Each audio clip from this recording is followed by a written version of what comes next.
bonjour et merci de nous retrouver pour La Foi prise au mot, votre rendez-vous de formation et de réflexion. Cette semaine, nous abordons une question aussi délicate que cruciale qui touche à la fois notre lecture de la Bible et notre rapport au monde. Les premiers chapitres de la Genèse, ce grand poème de la création, portent-ils en eux les germes de la crise écologique que nous traversons ? On l'entend souvent, parfois comme une accusation. L'injonction divine « soumettez la terre et dominez-la » aurait légitimé, voire encouragé une attitude prédatrice de l'homme envers la nature. Mais cette interprétation est-elle la seule possible ? Rend-elle justice à la profondeur du texte et à la diversité de ses lectures au cours de l'histoire ? Avant de juger le texte, il convient peut-être de s'interroger sur la manière dont nous lisons la Bible face à des questions contemporaines urgentes. Pour nous aider à y voir plus clair, à naviguer entre exégèse, théologie et enjeux actuels, j'ai le plaisir d'accueillir Béatrice Wary. Bonsoir. Bonsoir. Vous êtes professeure d'Ancien Testament à l'Institut catholique de Paris. Donc vous, ça sera plutôt l'Ancien Testament. Et puis Marie-Caroline de Marliave, bonsoir. Bonsoir. Vous êtes également professeure à l'Institut catholique, mais vous, c'est de théologie. Donc vous, ça sera plutôt la théologie et l'histoire des lectures. Alors peut-être pour une première question un peu naïve, est-ce qu'on peut lire la Bible comme un manuel qui propose des solutions directes à la crise écologique ? En gros, est-ce que la Genèse va nous guérir de la crise climatique ? Et je crains que non. Je crains que non. D'abord parce que la Bible ne connaît aucun des problèmes écologiques qui sont les nôtres, c'est-à-dire que la question de la pollution des océans, de celle de l'air, le changement climatique, tout ceci ne leur vient pas à l'idée. Et voilà, donc je pense qu'il n'y a aucune solution directe dans le texte biblique. On ne peut pas prendre un passage et dire « ah bah tiens, voilà ». Cela dit, il me semble que le texte biblique parle beaucoup de la nature, qu'il nous parle d'une humanité qui connaît sa dépendance à la terre, on pourra sans doute y revenir, absolument. Et que dans ce sens, on a sans doute des choses à entendre, plus à la manière d'un détour et d'un lieu de réflexion que de solution. On va, dans le cours de cette émission, parler d'un certain Lynn White, je dis déjà son nom et on va y revenir, qui accuse justement une lecture, disons, un peu unilatérale du texte de la Genèse, d'avoir produit la crise écologique, vous allez nuancer. Mais de manière générale, Madame la théologienne, est-ce que quelle place on doit faire dans la Bible pour construire une théologie, une vision du monde, etc. Est-ce qu'on peut la prendre comme ça et transposer ? Voilà, il y a beaucoup de questions. Il y a beaucoup de questions. Hein. D'abord, Lynn White, auquel vous faites référence, donc cette conférence de 1967, qui a eu beaucoup de retentissement, malgré le fait qu'elle n'est pas d'une qualité extraordinaire, mais Béatrice dit souvent qu'elle aimerait bien qu'un article, même pas complètement abouti, ait autant de retentissement que cette conférence de Lynn White. Lynn White parle plutôt de l'anthropocentrisme du christianisme, en fait. Il considère que le christianisme est la religion la plus centrée sur l'homme, et au risque, du coup, de laisser de côté ce qui est le monde, la nature dans lequel l'homme vit. C'est déjà aussi une manière d'envisager les choses, c'est de considérer que il y aurait l'homme d'un côté, la nature de l'autre, comme si l'homme n'était pas aussi partie prenante de ce monde complexe, varié, etc. Donc ça, c'est le premier élément de la question. Ça, on aura probablement d'y reparler. Alors, la Bible et la théologie, c'est ça la question, le deuxième volet de la question. Ouais. Bah, je pense que, et je crois que c'est vraiment un des grands apports des théologiens du XXe siècle, d'avoir pris acte du fait que la théologie doit toujours revenir à l'écriture. La Bible est inépuisable pour la théologie, en fait. Alors, il y a un va-et-vient en permanence entre les élaborations dogmatiques et le corpus biblique qui vient réouvrir des dossiers dogmatiques, quelquefois qui sont un peu bordés, un peu ficelés, et que la lecture de l'Écriture vient réinterroger, peut-être parce que, en particulier, l'Ancien Testament a un caractère dépaysant. Et du coup, nous sort aussi peut-être de choses un peu répétées. C'est toujours le risque, en fait. Voilà, on a trouvé une bonne solution théologique, alors on va la répéter. Et la Bible, elle vient nous réinterroger sans cesse, en fait. Et peut-être que... Béatrice Wary. Effectivement, au XXe siècle, la théologie a insisté sur le retour à la Bible, mais elle a aussi transformé les modalités de référence à la Bible. C'est-à-dire qu'il s'agit moins de prendre un verset et de s'en servir comme argument que de se laisser prendre dans le flux du discours, en fait. De prendre le discours dans sa cohérence et dans sa totalité, en étant attentif d'abord par une remise en contexte de quoi ça parle. Il ne s'agit pas de tirer un verset et de le décontextualiser comme une affirmation positive qui vaudrait pour toujours et tout le temps, mais plutôt de se saisir du récit, du discours, du poème, pour essayer de le comprendre dans son contexte, et puis l'élaborer à partir d'une réflexion contemporaine.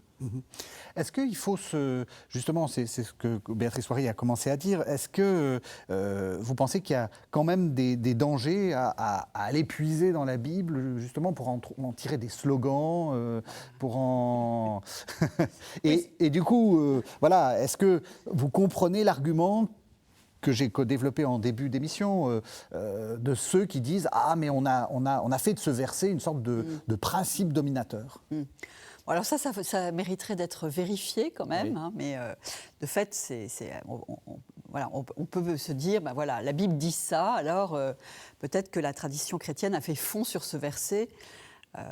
Bon, ça mériterait d'être un petit peu creusé, mais de fait d'utiliser la Bible, tel ou tel verset, et d'en faire, comme vous dites, un slogan, c'est finalement forcer vraiment le texte biblique, soit l'utiliser à titre de preuve pour un argument théologique, soit l'utiliser comme ça, comme un étendard pour promouvoir telle ou telle position, ou pour accuser en fait aussi le corpus biblique d'être porteur d'une idéologie de la domination de l'homme sur la nature. Et évidemment, le texte biblique est plus complexe. Et comme le disait Béatrice, l'essentiel du texte biblique, c'est des récits ou des poèmes. Enfin, il y a des genres littéraires variés. Et du coup, il faut entrer dans le mouvement de ces textes et se laisser en comprendre aussi les tenants et les aboutissants et comment ces textes disent aussi un rapport au monde, en fait. Parce que si on extrait un verset et qu'on dit, par exemple, tel verset serait la quintessence du propos judéo-chrétien sur tel ou tel aspect de la vie, on manque en fait cette dimension du texte biblique. Alors, on va essayer d'être un peu plus malin et on va essayer de retourner au texte biblique. Alors, vous avez commencé à le dire, hein, d'un côté oui, mais d'un autre côté non. Il y a des visions du monde, etc. On va essayer de tout essayer de voir. Peut-être pour commencer, on va quand même regarder Genèse 1, 28, le fameux « soumettez la terre ». Dans quel contexte cela est dit et est-ce qu'on peut dire que c'est un verset anodin ? Enfin, qu'en fait, il n'a pas dit ça, il a dit juste cultivez votre jardin et tout ira bien.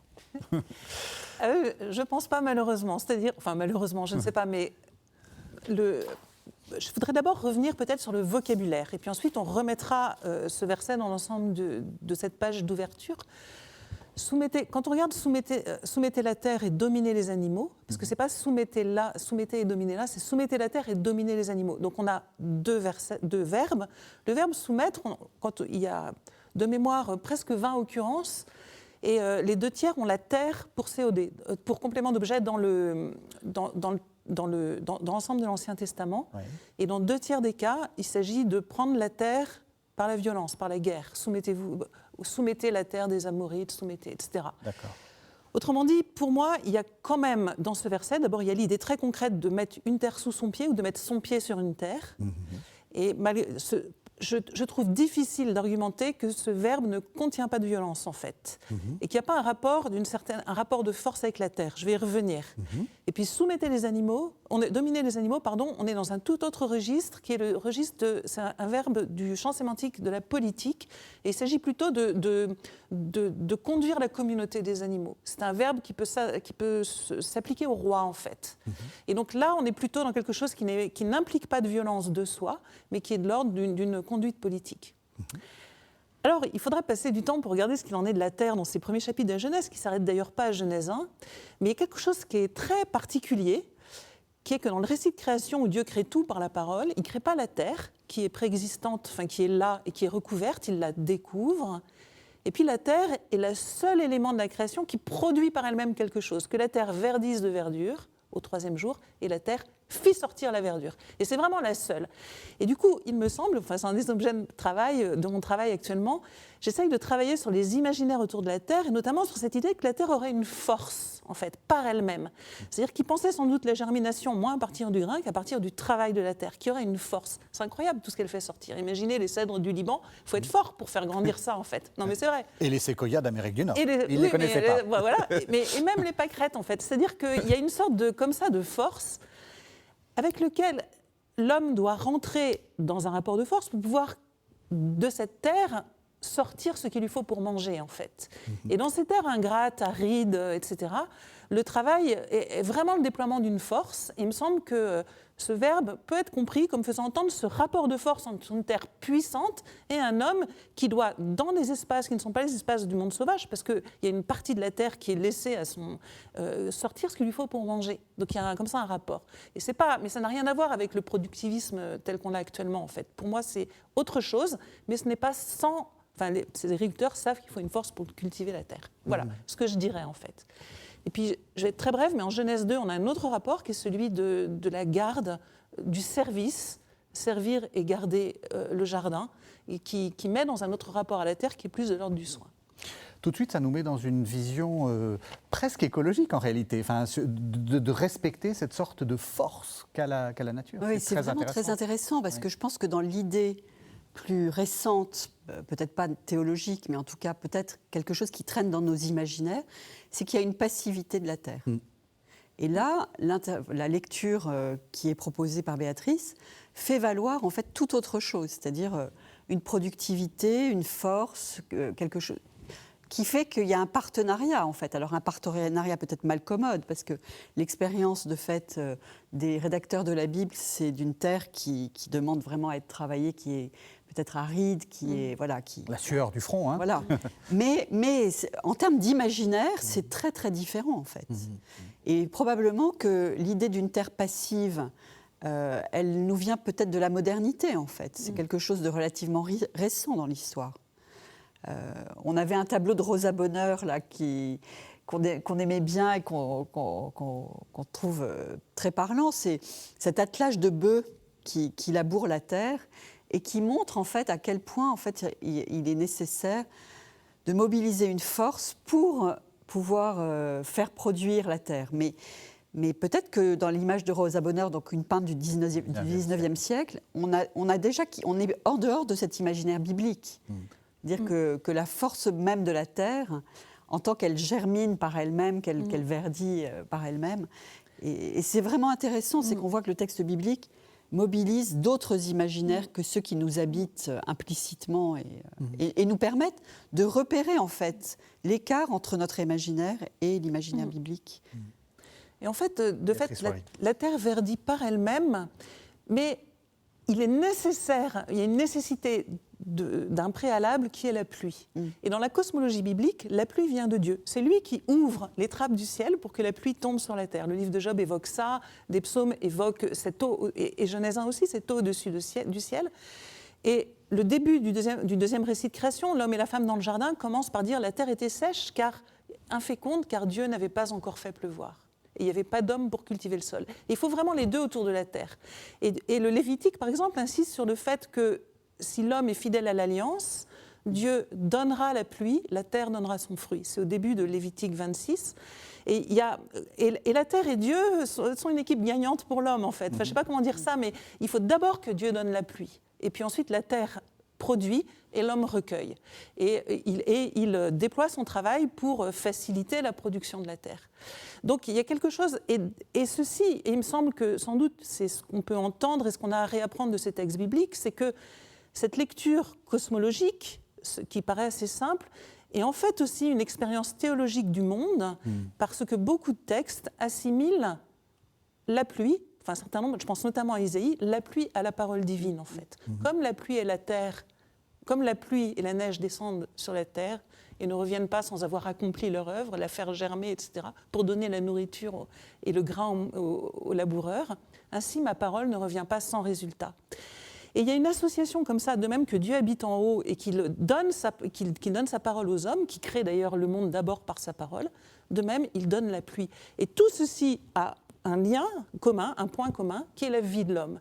Parce que les hommes de l'époque ont une conscience extrêmement vive, et sans doute que ça aussi, on a à le redécouvrir, parce qu'on a, nous les Occidentaux, on a complètement perdu ce sentiment d'une dépendance extrême à la terre. C'est grâce à la terre que nous vivons, c'est grâce à ce qu'elle nous donne en fait. Et c'est Dieu qui la rend féconde par sa parole. Donc d'une certaine manière, la parole divine qui crée et le Dieu qui dispense la pluie sont tous les deux au service de la vie de l'homme. Et la terre est la médiatrice de ce don. Vous êtes d'accord, Marie-Carole Je de suis complètement d'accord, c'est magnifique. Mais du coup, quelle est la mission de l'être humain ? Qu'est-ce qu'il doit faire ? Enfin, parce que c'est là-dessus que les débats se sont... Est-ce qu'il a pour but de dominer, dans le sens de se rendre maître, ou est-ce qu'il a pour but de comme vous dites, de profiter simplement de la vie que donne la terre. Dans les textes bibliques, c'est Dieu qui donne la vie, mais on a l'impression que, dans ce que vous dites, la terre est un peu une sorte d'auxiliaire de Dieu. Enfin, absolument.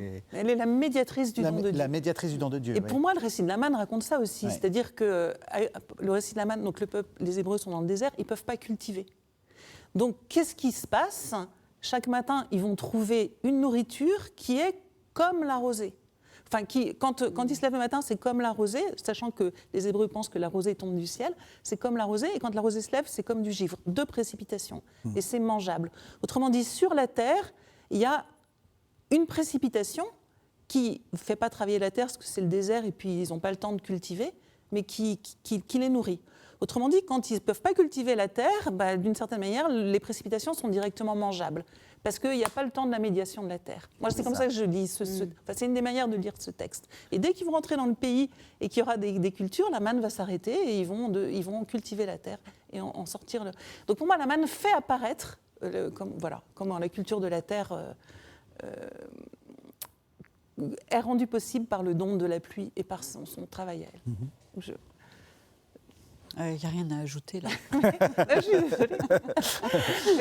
Alors, du coup, vous voyez venir, est-ce que tout ça n'est pas très anthropocentré ? C'est-à-dire, est-ce que le reproche, parce qu'on y est arrivé, voilà, est-ce que le reproche que l'on adresse à ce texte de faire de l'être humain une sorte de sommet de la création sans tenir compte justement qu'il pourrait y avoir d'autres sommets, est-ce que ce n'est pas tout à fait justifié ?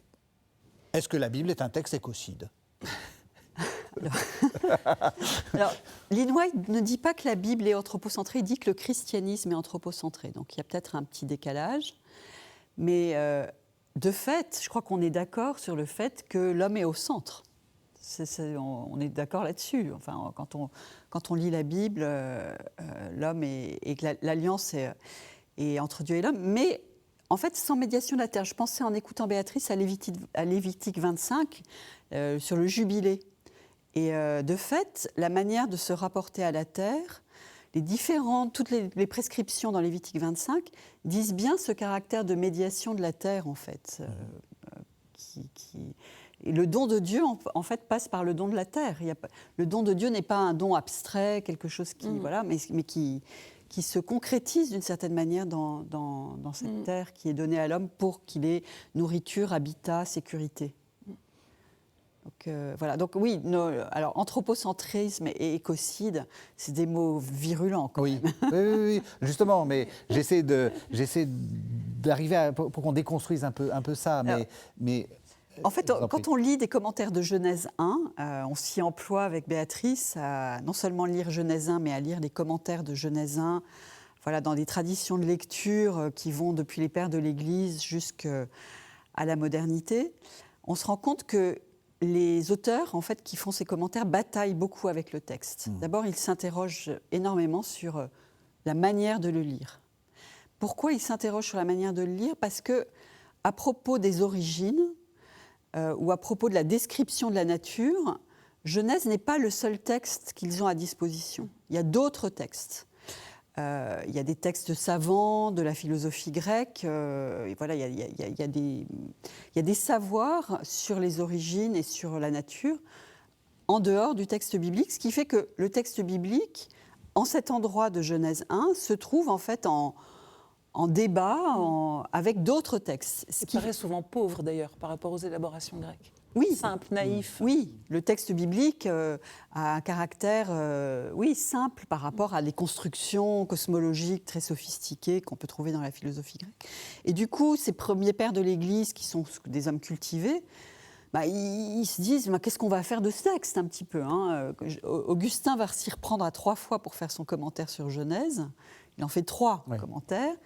Et dans ces textes, notamment dans son livre de la Genèse au sens littéral, il se demande comment il faut lire le texte. Et il y a plein de questions exégétiques, en fait, des questions de comment interpréter le texte biblique et comment aussi éviter qu'en tant que chrétien, on considère que le texte biblique dirait le tout sur la nature. Parce qu'il dit, en fait, si on fait ça, on va se couvrir de ridicule et ça va mettre en péril la crédibilité de l'annonce chrétienne, parce qu'il y a des gens à côté de nous qui ont des compétences astronomiques, qui disent des choses que le texte biblique ne dit pas. Donc, ne barrons pas la route à ces savoirs profanes en brandissant le texte biblique. C'est très actuel. C'est très, très moderne comme façon de dire. Oui. Ouais, c'est très impressionnant. C'est très impressionnant. Oui. Et du coup, c'est aussi le rapport à la lettre du texte biblique qui est en jeu, hein. Le commentaire s'appelle « De la Genèse au sens littéral ». Et en lisant ces textes, on a découvert à quel point le sens littéral recouvre des réalités diverses selon les auteurs. C'est très complexe, en fait, hein. De quoi on parle quand on parle du sens de la lettre du texte biblique.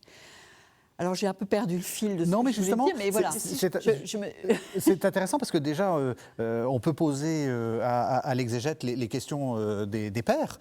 Justement, qu'est-ce que vous répondez à ça? Et justement, quel est déjà cette accusation de dire, enfin, accusation, c'est un texte assez pauvre, effectivement. On a l'impression que c'est pas du tout un traité de cosmologie. Absolument. Alors, mais si vous permettez, je voudrais revenir en arrière. Voilà, juste peut-être, puis je répondrai sur la question de la religion anthropocentrée. Oui. Je ne sais pas ce que répondrait si on faisait un chrétien à la sortie de la messe le dimanche, on nous disait, mais quel est au fond le centre? Qu'est-ce qui est au centre de ta foi? J'espère, peut-être, sans doute, qu'il dirait le Christ. Oui. Mais alors, si le Christ est au centre, notre religion est-elle théocentrée ou anthropocentrée? C'est-à-dire qu'à partir du moment où le christianisme confesse que Dieu s'est fait homme et que c'est le centre de la foi, la question de l'homme se pose au centre de la foi. Absolument. Et d'autant que, ne l'oublions pas, le christianisme s'inscrit dans une tradition juive et dans ce fameux récit, dans cet héritage qui, en Genèse 1, donne une place particulière à l'homme qui est à l'image de Dieu. Donc vous voyez, de l'image de Dieu à l'incarnation de Dieu, la question de ce qu'est l'homme et de son lien avec Dieu est centrale. Et puis, il y a une autre chose qui, pour moi, est très importante et qui rejoint directement la question de la Terre, c'est que je pense que l'homme, et la femme aussi d'ailleurs, l'être humain, sont les seuls de la création, comment dire, avoir besoin d'une loi. C'est-à-dire que le texte biblique, dès sa première page, et encore plus à la deuxième, d'emblée, met au centre la question éthique, en fait. Et il faudrait lire les 9 premiers chapitres de la Genèse pour voir comment, dans le lien à la Terre, tout ce qui est dit de la Terre concerne en fait le comportement éthique de l'homme. Vous pourrez faire l'expérience chez vous, regardez les discours divins de Genèse 1 à Genèse 9. À chacun des grands épisodes, des 4 grands épisodes de ce cycle, Dieu parle aux humains de leur rapport à la Terre. Et plus les humains sont violents, parce que la violence commence par monter jusqu'au déluge, plus la terre s'appauvrit, devient inféconde. Et il y a un lien éthique qui est posé là, et je pense que si l'homme tient la place, on peut le dire, la place centrale, je ne peux pas dire dans la révélation biblique, parce que c'est Dieu, mais si la question de l'homme, si le texte biblique fait tant de place à l'homme, c'est parce que l'enjeu éthique est fondamental et que, d'une certaine manière, la violence entre les hommes et la violence à l'égard de la création, il n'y a que les humains qui la commettent. En fait. C'est une marque de déficience de l'être humain. On va dire ça, et en tout cas, et le texte biblique est fondamentalement un texte éthique, depuis le début en fait. Et donc du coup, c'est parfait parce que ça répond un peu à la question. Le but n'est pas de dire comment l'univers a été créé, le but est juste de révéler ça. Absolument, tout à fait. C'est pas un traité scientifique en fait. Non, c'est pas un traité scientifique, mais cependant, c'est un traité qui déploie une certaine expérience du monde, en fait. Qui déploie une certaine expérience du monde, qui est à la fois culturellement située, et qui, du coup, va effectivement rentrer en débat avec des auteurs grecs, et qui en même temps fait valoir, mais d'ailleurs, et pas la seule, hein, les stoïciens aussi, par exemple, invitent à contempler la nature pour y voir l'expression de la sagesse et de la providence du démiurge. Donc il y a des points de contact entre la Bible et la philosophie grecque, mais il me semble que ce qu'on peut entendre dans le propos biblique, c'est le caractère vital du rapport à la terre, et aussi, comment dire, une mise en valeur de l'expérience concrète du monde comme lieu de la révélation de Dieu. Parce que, par exemple, dans les évangiles, les graines, dans les paraboles, sont l'expression de la parole divine. Ça commence par le semeur, mais aussi le royaume, la parabole des graines qui poussent toutes seules, la parabole de la petite graine qui devient la plus grande, etc. Donc voilà, ici on a quelque chose de l'expérience de l'agriculteur qui est le lieu, dans cette expérience de la croissance de la graine, qui est le lieu de la révélation de Dieu, de ce qu'il en est de son royaume. Et puis quand il s'agit de dire ce qu'est Pâques, et Jésus, quand il parle de sa mort qui vient, et Paul, quand on l'interroge sur la résurrection, ils ne disent pas tout à fait la même chose, mais Paul dit la résurrection des corps, ça vous étonne, mais espèce de stupide, vous n'avez pas compris les grains. Quand regardez le grain, on le sème, et quand il pousse, voilà. Autrement dit, là encore, le plus vital, qui est la question de la nourriture, et le plus quotidien, dit le plus inouï de la foi. Et pour moi, ça, on a le à attendre. Et à quel point on est vitalement lié à la terre, et combien c'est aussi une expérience spirituelle et d'accueil du nom de Dieu, en fait. En écoutant ce que dit Béatrice Ouari, Marie-Caroline de Marliave, j'ai l'impression qu'en fait, on était dans une sorte de dialogue entre l'être humain effectivement placé au sommet de la création, mais la création qui dialogue. Et on a gardé la première place de l'être humain. Et comme vous dites, on a fait de la création une sorte de chose passive qu'on aurait dominée. Donc du coup, le sens du texte est complètement faussé. Est-ce qu'on peut dire ça ? Alors, peut-être qu'on peut repérer quelque chose qui caractérise la tradition latine, moins la tradition grecque, les chrétiens orientaux et orthodoxes, qui est que l'histoire a pris de plus en plus d'importance, en fait, dans la pensée théologique. Et c'est une très bonne chose, et c'est quelque chose qui est vraiment à garder, c'est-à-dire la prise en compte de l'histoire, mais au risque de perdre, en fait, la dimension cosmologique, on pourrait dire. Voilà. Et on le voit très bien dans des commentaires qui sont de la première modernité au moment de la Réforme, où la création devient en fait un décor. C'est un décor, c'est même un théâtre chez Calvin, c'est un théâtre. Et donc, c'est l'arrière-plan, c'est le décor, mais ce n'est pas quelque chose qui est constitutif de l'humain. Il y a comme un espèce de mise à distance, en fait, de l'homme par rapport à la création.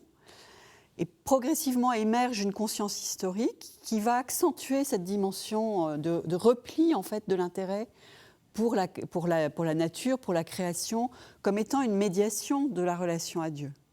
Et c'est très frappant dans le virage qu'on pourrait dire existentiel, en fait, de la théologie, où en fait l'enjeu c'est vraiment la relation de l'homme avec Dieu, mais le monde a un peu disparu dans cette affaire. Il n'y a plus la médiation de la nature. Oui, le monde a un peu disparu. Enfin, c'était vraiment un risque. Oui. Et ça, on le voit à la fois chez les théologiens protestants, mais aussi dans la théologie catholique. Et du coup, je pense que le défi aujourd'hui pour la théologie, c'est vraiment très intéressant, enfin tout à fait passionnant, c'est de pouvoir à nouveau tenir en fait l'histoire, mais aussi en fait le rapport au monde, un rapport au monde sensible. Et ça pose des questions d'ordre méthodologique aussi à la théologie. C'est-à-dire que comment est-ce que nous prenons en compte le sensible ? Ça joue évidemment dans la lecture de l'écriture. Ce n'est pas un réservoir de propositions dogmatiques qu'on pourrait extraire du récit. Mais le récit, la manière d'écrire, la sensibilité au texte, c'est aussi une manière d'approcher quelque chose du rapport au monde qui se déploie dans la Bible, ou des rapports au monde qui se déploient dans la Bible, et de pouvoir nourrir la théologie de cette prise en compte en fait, de la sensibilité qui se dit en fait, dans la lettre du texte biblique. Je voudrais peut-être faire écho au tout début du 2e chapitre de Laudato Si', le chapitre biblique précisément, où le pape commence par dire, voilà, la crise dans laquelle on est une crise majeure, et on a besoin de toutes les ressources de l'intelligence, de toutes les ressources de l'art pour renouveler notamment, précisément, notre sensibilité au monde naturel. Et il évoque la littérature et la poésie, et il inscrit d'abord le texte biblique comme étant une ressource littéraire qui va permettre de déployer des imaginaires à côté d'autres, en fait. Et puis ensuite, il insiste sur la manière dont les chrétiens lisent de manière particulière ce livre, et ils reçoivent de fait une révélation sur Dieu. Mais c'est d'abord ça. C'est-à-dire, et pour moi, évidemment, le texte biblique nous parle de Dieu. Le texte biblique est un texte historiquement situé qui a une culture, mais s'il a traverser les siècles comme il l'a fait, c'est aussi parce que c'est une grande littérature. Et une grande littérature, enfin des textes littéraires, parlent à l'imagination, parlent à la sensibilité, viennent nous chercher dans nos émotions. Et nous avons aussi à accueillir le texte biblique comme ceci, notamment dans la manière dont il nous situe de manière si vitale dans le créé. Est-ce qu'il faut l'accueillir aussi dans ses équivocités? Alors, on en a déjà un peu parlé. Il y a Genèse 1, puis en fait, il y a aussi Genèse 2. Dans l'un, on dit soumettez, dans l'autre, on dit soyez au service, enfin, quelque chose comme ça. Est-ce qu'il faut faire résonner cette multiplicité aussi? En fait, c'est ça qui est formidable dans la Bible, c'est qu'on peut trouver à peu près sur tous les sujets quelque chose et son contraire. Et pour moi, ça ne veut pas dire qu'on ne peut rien y comprendre ou que c'est incohérent. Ou que c'est incohérent, mais c'est plutôt que quand il s'agit de la relation de l'homme à Dieu qui est tellement mystérieuse en fait, tellement importante, il y a toujours un chemin de crête que chacun a trouvé pour lui-même. C'est-à-dire qu'entre deux propos, ces deux propos sont comme, pour moi, sont comme les propos sur Dieu d'ailleurs. Tout ce qui est dit de Dieu sont comme un fil tendu, l'homme étant un funambule, il tient un fil en tension, et à nous de trouver un chemin qui tient ensemble les deux propos dans une tension qui dessine pour nous une voie de pensée et une voie de vie spirituelle en fait. Et donc, est-ce qu'il faut corriger la domination par je sais pas quel est le mot, le soin, ou est-ce qu'il faut jouer avec ça? Il faut jouer avec ça, mais je ne dirais pas sous le mode de la correction. C'est-à-dire qu'il ne s'agit pas de faire une moyenne, en fait, en disant, il y a ça. En Genèse 1, c'est soumettre, et puis c'est plutôt violent, nous a dit l'exégète. En Genèse 2, c'est plutôt prendre soin, donc on va faire une moyenne. Non, en fait, pour moi, il faut tenir les deux. C'est ça que je voulais. Et puis faire son chemin avec ça, parce que malgré tout, quand vous voyez, par exemple, c'est aussi des cultures qui connaissent les grandes inondations du Nil ou du Tigre et de l'Euphrate. Ils connaissent aussi les catastrophes naturelles. La Terre peut être violente, en fait. C'est-à-dire que la Terre, c'est une force redoutable. Et puis nous, qui en avons déréglé les mécanismes, on le voit de plus en plus. Et il n'y a pas de naïveté non plus là-dessus. Vous voyez, ce n'est pas simplement une jolie plaine de Beauce qui suffirait de faire fleurir. Donc il n'y a pas de naïveté là-dessus. Et donc il y a malgré tout un rapport violent. Et puis le travail, c'est difficile, le travail de la Terre, en fait. Donc il y a malgré tout à se la coltiner, cette Terre, et en même temps à en prendre soin. À quel moment vous avez commencé un peu à le dire, la réforme, mais à quel moment on a l'impression que les choses sont en train de se précipiter? Ou en gros, dans les lectures que vous avez plus ou moins regardées, vous avez commencé à dire on est au début assez interloqué finalement, et puis on se pose la question de comment est-ce qu'il faut lire le texte. Donc c'est assez intéressant. On veut apprendre à savoir comment lire la nature, et en fait ça nous renvoie à comment lire le texte. Oui. C'est quand même assez étrange. Et à quel moment ça commence à se gâter, le rapport à la nature, si on peut dire? Je ne sais pas s'il y a un moment où ça commence à se gâter, parce qu'en fait, dès le début, les lectures sont assez diversifiées, en fait. C'est ça. Parce que si on prend Basile de Césarée, on a presque l'impression... Donc un père du IVe siècle. Un père du IVe siècle, qui écrit en grec, on a presque l'impression qu'on est dans un petit traité naturaliste. Ouais. Où en fait, il y a des descriptions très savoureuses sur les animaux, les fourmis qui coupent le grain pour éviter qu'il germe avant de le stocker, l'oursin qui s'ouvre ou qui indique au navigateur... s'il va y avoir une tempête, ou les huîtres aussi. Enfin, il y a des tas de petits détails que probablement Basile reprend de textes autres, de textes non chrétiens.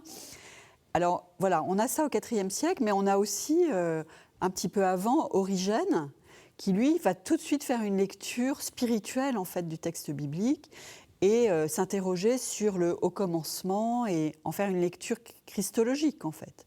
Donc, dès le début, en fait, on a des lectures qui sont très diversifiées du texte biblique. Et des lectures comme celle de Basile, qui ont un côté naturaliste, qui voient dans la nature en fait une manière de voir la sagesse de Dieu, et puis des lectures comme celle d'Origène qui tout de suite en fait en font une lecture spirituelle très à distance en fait de la contemplation de la nature, on pourrait dire en fait, mais plutôt de lire dans la lettre du texte biblique une révélation christologique déjà. Voilà, donc c'est d'emblée en fait. Du coup, on ne peut pas tellement dire, voilà, il y a un moment où on bascule dans une autre lecture, mais quand même, voilà, il y a des effets, voilà, aussi, l'histoire de l'exégèse, elle est aussi liée à une histoire intellectuelle, à ce qui se passe à côté aussi de l'exégèse, et on voit que, voilà, il y a cette révolution scientifique qu'on peut dater du XVIe, XVIIe siècle, hein, qui fait que, voilà, là, il va y avoir un peu un changement de paradigme dans la manière de se rapporter au cosmos. Avec Galilée, il y a le développement des instruments d'optique qui vont complètement changer le rapport à l'espace, voilà, qui tout d'un coup devient, ce qui était caché devient accessible grâce à des instruments développés par l'homme, et du coup ça va poser une question sur le rapport à Dieu, à ce qui est révélé, ce qui est caché. Voilà, donc et du coup, ça impacte le commentaire biblique parce que les exégètes ne sont pas dans leur tour d'ivoire, isolés par rapport au travail qui se fait par ailleurs. Et ça, c'est ce qui nous arrive aussi. Je veux dire, la crise écologique, évidemment, impacte notre manière de lire le texte biblique. Et on est provoqué par ça. On n'est pas... Et on voit aussi aujourd'hui beaucoup d'intellectuels, voilà, des chercheurs en sciences humaines, qui réinvestissent des corpus des traditions chrétiennes pour essayer de penser à nouveau frais le rapport au monde. Ça, on voit ça, c'est très intéressant d'échanger avec eux, de voir comment ils mobilisent ces textes, qu'est-ce qu'ils en font, comment ils les comprennent. Ils les considèrent aussi un peu comme des archives, en fait. Voilà, donc ce qui met aussi le théologien quelquefois un peu en difficulté, parce que pour lui, voilà, c'est pas des archives. Il y a l'actualité du texte biblique, heureusement. Et puis même de la tradition de la tradition, qu'on assume comme étant la nôtre, en fait. Donc du coup, voilà. Alors, on peut quand même dire que c'est un peu un lieu commun, hein, mais que il peut y avoir, voilà, il y a peut-être un tournant cartésien, voilà, avec René Descartes et l'idée que la chose étendue, hein, ce qui s'oppose à la chose pensante, a un caractère inerte. C'est ça. Voilà, il y a quelque chose. On parlait tout à l'heure de la passivité de la Terre, mais voilà, la chose étendue, elle a un caractère inerte et du coup, ça rend possible. Voilà, alors cette phrase, elle est souvent répétée, l'homme maître et possesseur de la nature, mais ça tient aussi à une manière de concevoir en fait le rapport entre la pensée et ce qui a une dimension, voilà, la matière et l'étendue de la matière. Et ça a infléchi évidemment la manière de concevoir le créé, et ça impacte l'imaginaire des théologiens aussi, en fait. Oui, parce que ça renforce l'effet des corps, c'est-à-dire qu'on a l'impression que ce qui compte, c'est la pensée, et donc ce qui est inerte, c'est juste le paysage, quoi. C'est juste pour faire joli. Oui, c'est autour. C'est autour. C'est autour, c'est devant, mais l'homme n'est...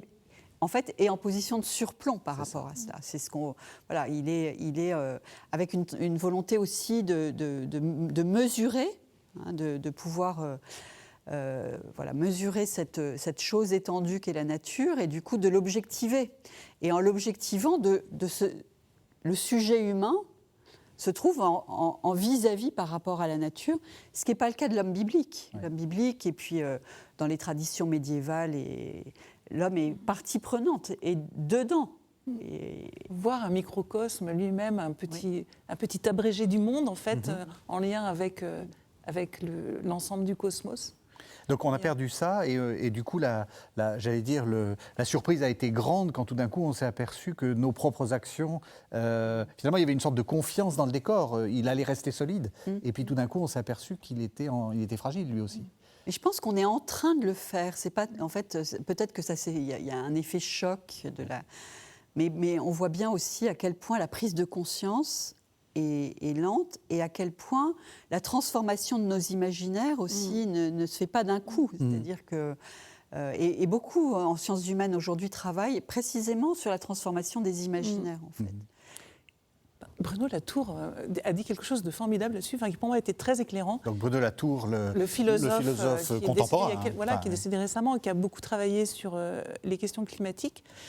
Et il dit, au début d'un livre qui s'appelle Face à Gaïa, il dit « crise climatique ». J'appelle crise climatique ce moment où le monde stable des modernes, qui était le décor de leur histoire, monte sur scène et partage l'intrigue avec les acteurs, c'est-à-dire avec les hommes. Et à partir du moment où la nature arrive dans nos intrigues, on ne peut plus raconter les intrigues, les histoires de la même manière. Et autrement dit, les interactions nouvelles qu'on a avec la Terre, parce qu'elle vient se rappeler à nous, parfois avec violence, et puis voilà, elle entre dans... Nous qui l'avions, comme tu le disais tout à fait, qui en avons fait le décor de théâtre de nos histoires, donc quelque chose d'inerte, s'invite et nous oblige à raconter différemment nos histoires, à les raconter autrement. Alors, on peut... Certains récits sont des récits malheureux, en fait, mais à nous de trouver, d'inventer avec elles des récits qui vont être des récits d'une collaboration, d'interaction heureuse, féconde, pour le bénéfice de tous et pour la vie de toutes les créatures, en fait. Donc, c'est cette idée, pour moi, ça a été très éclairant de comprendre que voilà qu'elle arrivait sur scène, la nature, et qu'il fallait raconter autrement. Un tout petit exemple, c'est un exemple que... il y a 2 ans, la Météo France a ouvert une nouvelle rubrique. Donc la météo, c'est vraiment les histoires quotidiennes qu'on se raconte quand on se croise et qu'on n'a rien à se dire, quel temps il fait. Mais il y a la météo, il y a depuis très longtemps la météo des plages qui nous fait rêver à nos vacances pendant l'été. Et puis depuis 2 ans, il y a la météo des forêts. Et la météo des forêts, c'est jour par jour le risque des incendies en forêt. Et bien ça, pour moi, c'est typique d'histoire qui change. C'est-à-dire qu'on ne se raconte plus la météo de la même manière quand... Chaque jour, désormais, on va évaluer le risque des feux de forêt. Et ça, c'est récent et on sait que c'est lié à la crise climatique. Donc voilà comment nos histoires changent sans qu'on s'en rende à peine compte, en fait. Ce qui est en jeu, Béatrice parlait d'interaction, c'est l'interdépendance, en fait. Je crois qu'on découvre progressivement, peut-être que c'est frappant dans un monde occidental et en particulier dans les villes, où on est quand même assez loin de la nature, on découvre en fait une interdépendance et à quel point tout le vivant autour de nous en fait interagit avec nous et à quel point on est dépendant pour notre vie, pour notre santé, d'organismes qu'on ignore complètement. Et le même Bruno Latour commence son dernier livre qui s'appelle « Où suis-je ?», par la description d'une promenade en forêt et le repérage de tout ce qui a sous les pieds autour de lui et à quel point en fait même l'air qu'il respire est dépendant en fait de toutes ces bestioles, de toutes ces petites mousses, de tous ces trucs que jusqu'à maintenant on considérait comme un joli décor mais sans effet réel sur nous en fait. Et la crise écologique, en reconfigurant notre manière de penser le rapport au monde, à la nature, nous invite en fait à prendre en charge cette interdépendance que le texte biblique, en fait, ne cesse de nous rappeler, en fait. Le texte biblique n'est pas ignorant de cette interdépendance, mais... Voilà. Alors, on arrive à la fin de l'émission. Peut-être qu'il faudrait revenir à Lynn White et essayer de voir, à partir de tout ce que vous venez de nous dire, comment repenser ce qu'il dit. Alors, peut-être, très rapidement, qu'est-ce qu'il voulait dire ? Enfin, d'abord, qui était ce monsieur ? Parce qu'on n'arrête pas d'en parler, mais qui était ce monsieur ? Et qu'est-ce qu'il voulait faire ?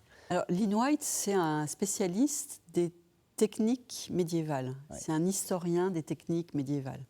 Donc en fait, c'est vraiment à partir de cette spécialité qui est la sienne qu'il va considérer que le Moyen-Âge chrétien a instauré un autre rapport à la terre sur l'arrière-plan en fait, du texte biblique, mais c'est vraiment pour lui le christianisme médiéval qui marque un tournant en fait, avec le développement des techniques, notamment des techniques de charrue. La charrue à déversoir. La charrue à déversoir qui fend plus profondément la terre et donc qui, d'une certaine manière, fait davantage violence à la terre. On pourrait dire ça comme ça. Voilà. Puis qui nécessite une énorme force de traction. Voilà, avec ces attelages de bœufs. D'où des bœufs. Exactement. Ces attelages de bœufs qui sont nécessités pour tracter et faire travailler cette charrue à déversoir. Donc, c'est d'abord son lieu. C'est donc à partir du Moyen-Âge, en fait, qu'il va considérer que voilà, le christianisme est la religion la plus anthropocentrée, et donc induit à la nature, un rapport à la nature